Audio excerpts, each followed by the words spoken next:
On the 9th of May 2016, a 46-year-old woman in the name of Chidi Ebere Charity fell off the grid after she went to while away time with her boyfriend at a bar in Abuja.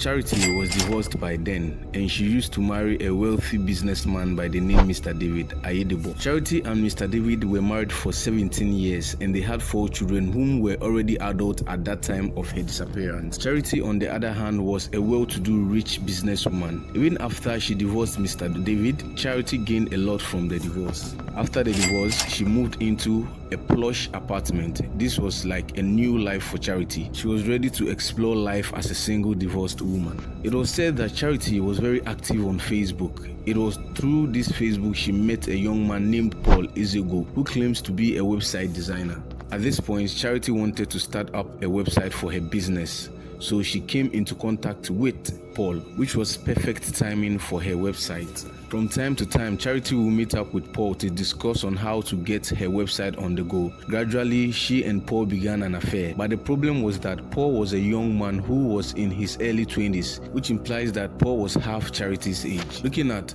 their age difference, people will see this type of relationship to be a sugar mommy type, but both Paul and Charity did not bother about the age difference, and at this point they had dated for more than a year. It was said that Charity got tired of Paul because clearly a relationship like this, the woman is the one spending most of the money.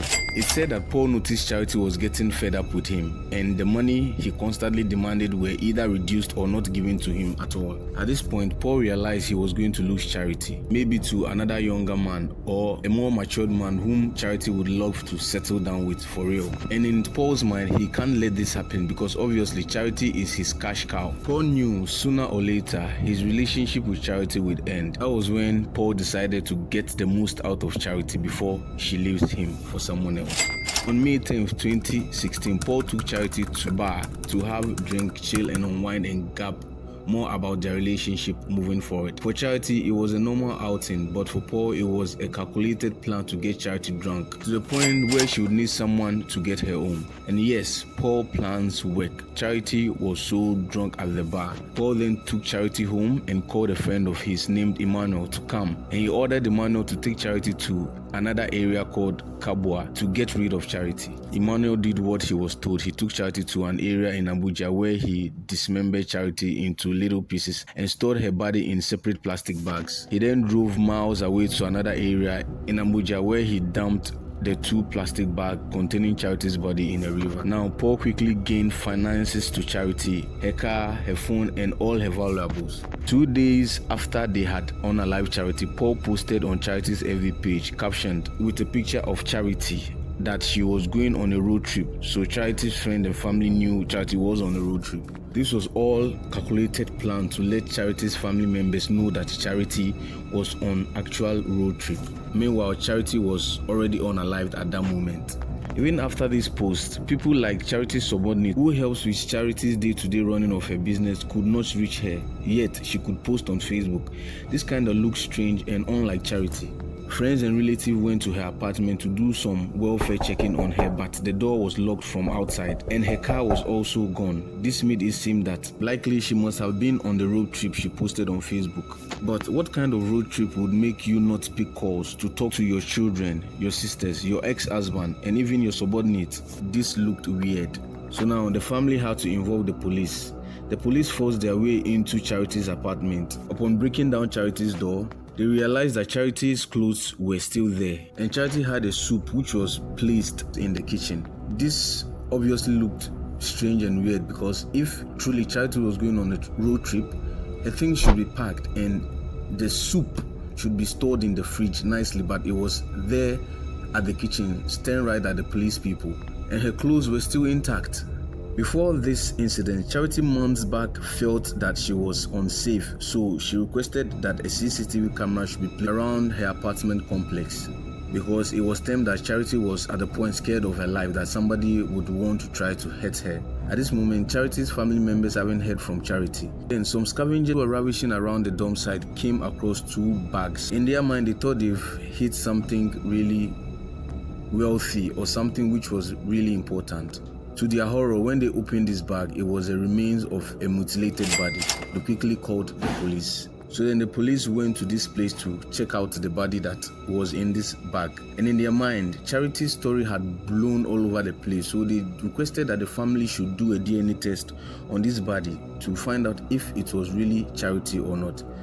It was unclear if the families did this DNA because obviously a rich family wouldn't want to like the whole world to know that their daughter, their beloved daughter, was found in a trash bag somewhere. So it was unclear if these family members did this DNA, but I'm sure they did not. And the police had to just bury the body like that. Months went by and there was no lead. At this moment, the case went cold. Then people started suspecting Charity's husband because they felt that yes, Charity divorced the husband and the husband had a lot to lose because he eventually had to split half of his properties with Charity. And also, it was so suspicious. People would obviously blame the husband, that the husband was the one who did this to Charity. No one suspected Paul at this point because Paul thought he has gotten away with everything. His calculated plans went exactly how he wanted it. And obviously, yes, no one would point fingers at him because he was a sugar boy, and I'm feeling that Charity didn't even show the world that he had a sugar boy. It would be rather very disgracing for her because you left a wealthy man and you went for this young, small boy. So I'm sure she kept her relationship with Paul a secret. Because the police and other people had their suspect placed on Charity's husband also didn't want this to just slide by.